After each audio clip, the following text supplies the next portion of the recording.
I was going to go easy on you, not to hurt your feelings. You f***ing irritate the shit out of me. I'm only going to get this one chance. It's just a feeling I've got. Like something's about to happen, but I don't know what. All I hear, go get the money. So I go get it. Hate means I do something. Hey, what's going on, peeps? Welcome to episode 32 of Gap Sell Keenan. For those of you here for the first time, what is Gap Sell Keenan? It is a live sales call with a real salesperson who is going to try to sell me or my company their wares. However, if they cannot find a problem that I have that I need to solve, then they have to let me critique them live. But if they do, I will buy their product. We as a company will buy their product if they can find a problem that I need to have solved. So with that, today's contestant, I don't know, is that what we want to call them? We want to call them contestants or whatever we want to call them. But today's player, if you will, is the one and only Seth Van Horn. Welcome, Seth. What's up? How we doing, Keenan? Baby, we're doing good. I'm excited. I'm real excited. You had a good book. I'm pumped to do it. I'm going to try to get my whole team to set up with you after I do this. I like the way you work. After you rip me apart. I don't know. Did you do your homework? I did. All right. Then we will. I may not have to rip. I don't like ripping people apart. I know. Well, hey, I need the critique, so let's do it. I'm excited. All right. So before you get going, I'm going to give you at least 1 minute to sort of tell me, at least give me the ballpark of what you sell. Right. I need to know what you sell. Sure. Right? And then from there, take it wherever you want to take it. All right. Sounds good. My name is Seth Van Horn. I'm from Oklahoma City. I'm a co-founder of a company called GermRip. We are a disinfectant supply company. And yeah, just been launching over the last 6 months and have a good partnership with a chemical manufacturer here in Oklahoma. All right. Beautiful. I'm not seeing, there they go. Here come the comments. All right. Everybody, really quick. Let's share the love. I can't see right now. It's acting weird to me. Let's share the love. Everybody, share it. Everybody right now, hit the share button or whatever you got to do on your little LinkedIn app, whatever, and let's share this with the world, or Facebook, whatever, so other people can see it. And Seth can get even more nervous as he has more people watching him. So, yeah. All right. So that's I know what you do now, Seth. The clock is yours. Okay. First off, I just want to ask you, are you guys completely virtual or have you gone back into the office at all? Completely virtual. Okay. How's that going? Is it tough? No. Actually, no? We actually were, I guess I did find out, about 75% virtual beforehand. So, okay. Yeah, we actually, it's a funny story. I got kicked out of my office. We had an office about 4 years ago, and they kicked me out. I wouldn't expect anything less. You're fired. Yeah, not because I didn't pay my rent or anything. I was actually kind of pissed. They kicked me out because they felt that we were too intense, too loud, too whatever. And I was like, for real? Like, wow. No one ever wanted to come and tell us, and you just one day decided you didn't even give us a warning. Wow. So then when we did that, we went to virtual. A couple people wanted to keep going into the office, so we went through Galvanize, like a WeWork, and we kept them in an office, but most of us stayed virtual. Okay, so do you have an office now? Yes or no? Nope. No office at all. Wow. Okay. Yeah, I think we still have we rented a space in a WeWork. It's called Galvanized in Boulder. So okay. I think we still have that space. Yes. Okay. And how often do you use that space? I never go. I moved from Denver a month ago. Well, 4 months ago, up to Vail because my kids went to a new school. Kids go to a ski academy. So okay. I don't even go at all. Brady goes, Emma goes, Danielle goes. Sometimes. Okay. It's very often. I don't know how often. Have they gone back since the pandemic to the office? I'm going to say maybe a couple times, but not very often. Okay. Let's just, for simplicity's sake, let's say no more than once a week. Okay. So tell me about the layout of this space. Can you just give me a quick tour of like? Yeah. So you think of a WeWork, right? I don't know what a WeWork is. What? Where do you live? Oklahoma. Oh my God. How do you not know what a WeWork is? I don't know. Maybe that's a dumb thing to say. But. Oh my goodness. Okay. So WeWork is the biggest name. There's a bunch of them out there, but they basically rent all these spaces around major cities, right? Okay. And they redo them up and they're dope and they have, food and coffee and they're all beautifully designed. And then you can either go in and you can rent by the day. You can rent a table or a seat that moves around by the month. So you just buy a seat and come in, have internet access and all that and sit anywhere you can sit. And then they also rent rooms or offices in different sizes for people. So you never have to get into a full long-term lease if you're a small company. Okay. So, yeah. So Galvanize like a WeWork. And we have, I don't know, maybe, God, it can't be more than maybe 250, 300 square feet. It holds, I think, 5 desks, something like that. Okay. So not a very big space, but it holds your small staff that you guys need, maybe 3 or 4 people. Yep. So help me understand more about your business, like how much of it's done in person. Well, before the vid, before the pandemic. Before the vid, 50, 60, all of the execution was done in public. All the in person. All the training and all the consulting was all done in person. Yeah, now, you guys have that training, right, coming up. Yeah. Okay, go ahead. I'm sorry. Yeah, and then now I'd say less than 10%, 90% is done virtually. Wow, that's a big change. Okay, I know your organization's taken a big pivot with the training, and you're down revenue-wise 10%, right, since the pandemic. So how much is that? So funny. It's so funny. Actually, I went back and started doing the math. We're actually up in revenue. We're down. Really? Yeah. I was like, wow, look at us. The reason we're down in profit. The reason I wasn't paying enough attention. We're spending so much this year to add all these new things that we're down in profit, but we're up in revenue. I was like, damn, look at us. Well, congrats. That's good to hear. Yeah. I think that you guys, after this training stuff launches and everything, you find a new normal, you'll be even more successful because people are going to start getting used to what's going on. But thank you, sir. Asking will get you everywhere. Well, since that profit's down, like, does any of that stem from not being in a place together with your clients, or have you found like a pain there because you haven't been able to be with people? No, our profit's down. Now think about it. You're only 23, so it'll be nice to you. Yeah. Our profit's down not because our revenue's down. Okay. Right? So we're actually 10%. I'm sorry? I said you're just spending more. Okay. Yes. So gotcha. Tip number one, every person listening, usually the younger ones, not always. When you ask a buyer a question, just shut the fuck up. Just shut up. Just shut up. Let them, who cares where it goes? If you want to interrupt, if something comes to you, make a mental note, jot it down, but let the buyer talk. Because the minute you interrupt the buyer, you run the risk of not getting good information. You run the risk of hearing something you wanted to hear, right? So just when they're talking, you're winning. Sure. All right. So no, we're profits down because we're spending so much. We had a series of huge investments. Okay. Let's go into this WeWork place. I want to talk a little bit about, do you have any idea how they sanitize the office space? Haven't a clue. Not okay. Brady's the one who goes in. Danielle goes in. So Brady's my head of operations. Danielle's my executive assistant. Emma's our graphic design person. So they go in, and so Brady's been managing this whole thing. So I don't have a clue. And I don't have a clue. Now, I assume it's probably not your staff that's ever having to clean the place. It's probably some. No. Well, our little section we do, our little, what is it, 150, 200 square feet or whatever we got. Yeah, we got to clean that. Okay. Do you know what the process looks like of how she does that? How she cleans the space? No, I have no idea. Have you ever heard of electrostatic spraying? No. Okay. Well, it's a new technology. Why are you talking about your product?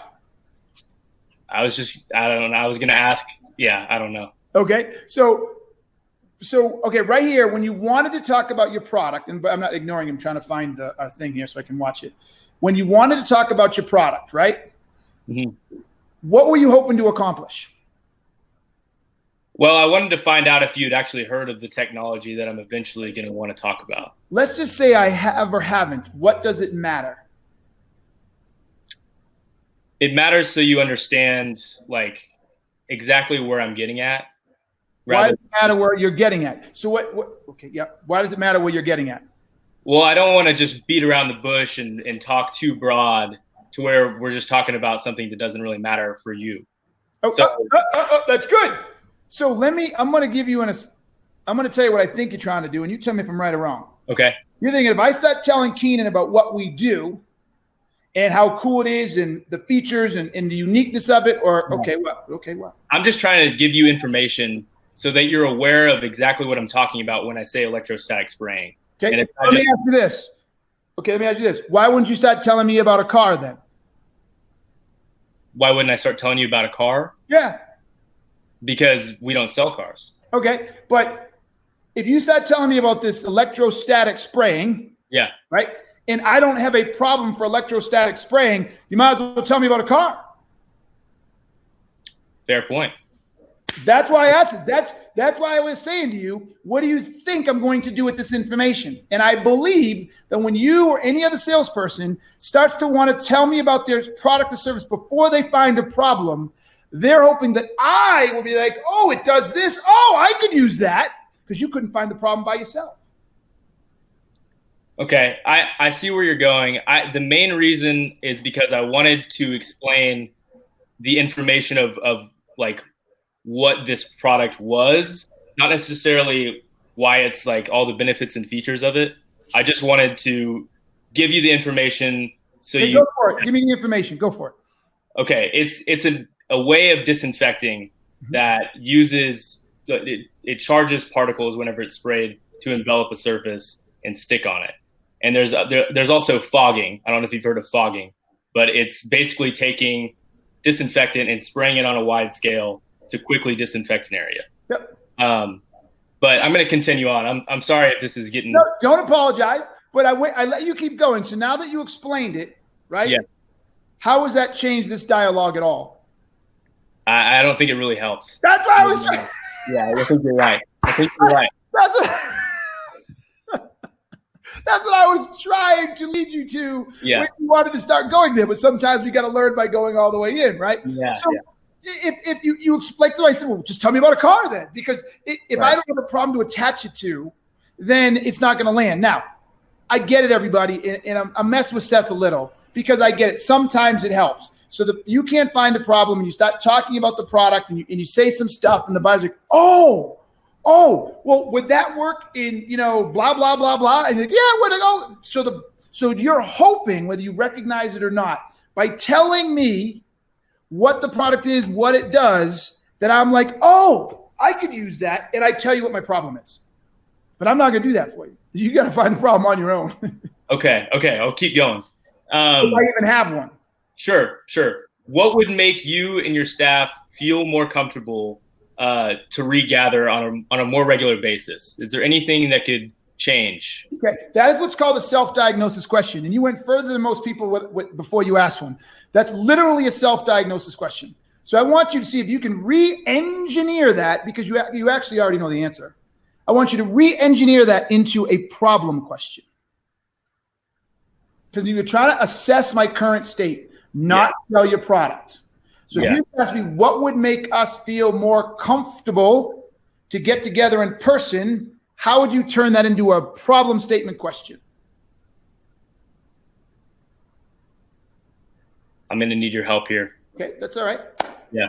Is one of the reasons you guys aren't meeting in person because of concerns of COVID, because concerns of spread, because of concerns of the pandemic, concerns of anything around germs or health reasons? Sorry, that was probably mine. Oh, I was like, what in the world? Right? That's how you would ask. That's how you take what would make you feel more comfortable, right?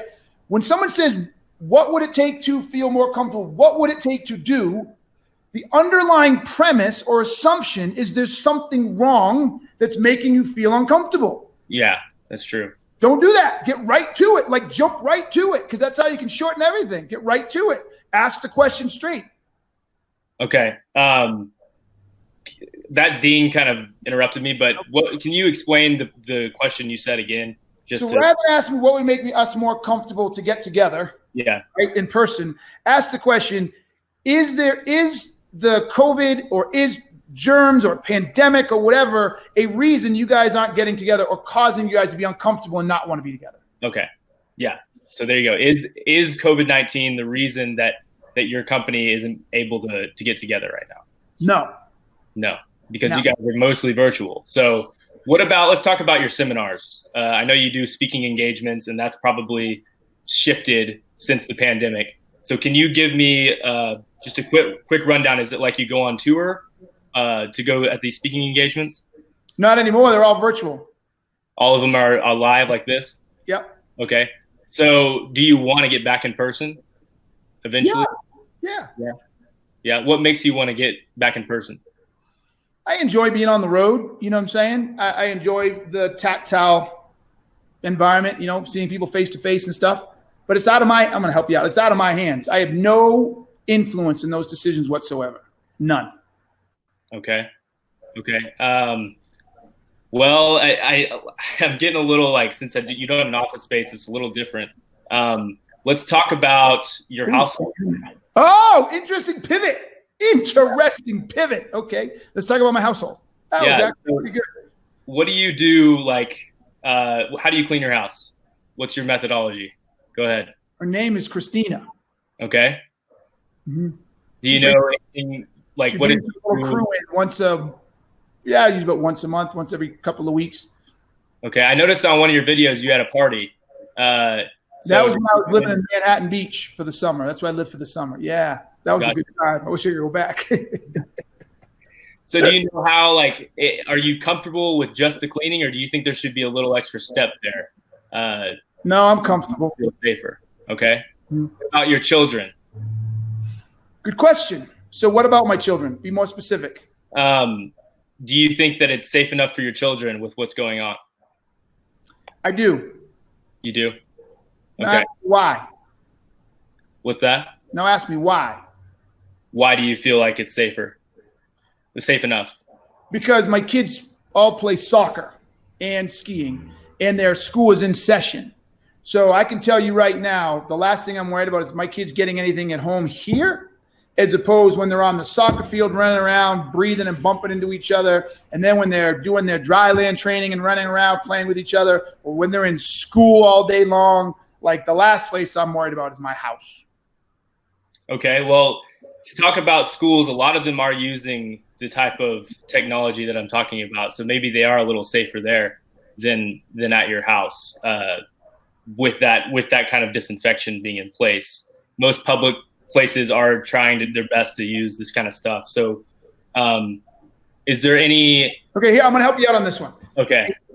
Yeah, look, I love your pivot, but you have to try to, when you're doing what you're doing, if you're going to pivot to my house, and I just gave you some information, my kids are out making that shit happen. They're out in public and all that. So you're not going to convince me that they're going to bring it home and I'm going to kill it when they get in the house. So what you might have wanted to do was ask about my house and how many strangers come through it, how many people come through, if we're talking COVID, right? I mean, because pre-COVID, I couldn't give a shit about germs. I believe in a 5-second rule, literally, man. I'm knock on wood. Oh, knock on wood 1,000 times. I rarely get sick. And I'm convinced of it is because when I was a kid, I didn't wash my hands. I was always playing in mud. I dropped my gum. Ooh, quick, pick it up and eat it. You know what I'm saying? So I didn't grow up in a super sterilized world. So I don't really subscribe to, I didn't even use hand sanitizer up until now, the COVID thing, because I believed, again, that it killed antibodies, the healthy antibodies. So I believe in antibodies, big time. So there's number one. And so number two, the only thing you would convince me is if I had a lot of strangers coming through my house, right? Let's say I was a therapist and people were coming to my house. So let's say I did something, I was a doctor and I worked out of my home, or, you know what I'm saying? So lots of people, you might get my attention then. But the only people that come to my house 99% of the time are my kids and, a handful of friends. And I'm not going to pay a service because I have 8 or 9 friends a whole month come through my house. So I don't want you to pay a service either. I think that's expensive and not worth it. I would want to get you equipped with the right stuff to do it yourself and make sure that you can clean your environment anytime you want. I was about to say, does that sound interesting to you? And that's just a horrible question to ask. Okay. So do you sell cleaning supplies? Yeah. So like this is a fogger. And then we have an organic disinfectant for someone like a household to use. Like, you spray it in the bottle? What's that? You spray it? So you pour this into that fogger? This fogger. And it's basically like taking a Lysol can and putting it on a wide scale. Got it. Yeah. Yeah. So no, I don't think I have. No, I don't believe I have any problems big enough to make that. To number one, here's a good one too, everybody. Even if it wasn't very expensive, which I'm sure it's not, but I don't even want to go through the hassle of fogging my house. I don't want to tell my cleaning lady. So even if I had it, or it was fairly cheap, I don't want to go through the hassle of setting it up and fogging the whole house. I don't have a problem. So here's the cool part. You get to learn this here, Seth. Number one, I think you came on because you just wanted a chance to practice and give it a go, which is perfectly okay. Because my gut's telling me that my company really doesn't fit your ideal customer profile. So I applaud you for coming on. Thank you. We do a lot of B2B, so that's more of our area. Mm-hmm. And I would even say 90% of my business is B2B, but I don't think it's about B2B. I think it's about the size of my organization and where I'm in, right? Yeah. If I'm selling something you're selling, I'm selling it to high traffic areas. I'm selling to not even B2C. I might be selling this to malls, or I might be selling this to restaurants and people whose business relies on being as sterile as possible and as safe as possible, right? So I'm not selling to someone who doesn't have a lot of foot traffic, doesn't have a lot of transient customers, right? So I think all of those things are important to you when you're looking for that ideal customer profile. Mm-hmm. So I get it. I'm not it. But you gave it an all-star effort. What I would say to you, though, is when you got to that place where you started to realize, I don't think they have a problem, just say it. Okay. Just say, hey, you know what, Mr. and Mrs. Customer, or you know what, Keenan, I didn't think you were going to have one. I asked a few questions. I really appreciate you sharing this information with me, but this is how I do it. So watch what I do here. Everybody pay attention. Based on what I've heard, the fact that you don't have a high transient clientele, the fact that you're not seeing or sick people aren't coming in front of you, the fact that you're doing very, very little interaction, the fact that your space is only 300 square feet or 400 square feet, the fact that people only go in once a week, based on these criteria, generally speaking, that's not a good fit. And so unless I've missed something, I really appreciate you taking a few minutes, and I don't have anything to sell you. So I really do appreciate you taking a minute. Okay. Yeah. I think giving him all those reasons is probably smart, just to show that you've listened even. Yes. And look, people are going to love it. If every salesperson in the world, every salesperson listen, every sales manager listen, I beg of you, please do this. Because imagine how buyers would see us in the future if they realized that when the salesperson couldn't find the problem, they opted to say, hey, I'm out. I can't help you. I really appreciate you taking the time. They'd be more inclined to talk with someone. They'd be more inclined to have the conversations because they wouldn't feel like they're being screwed over.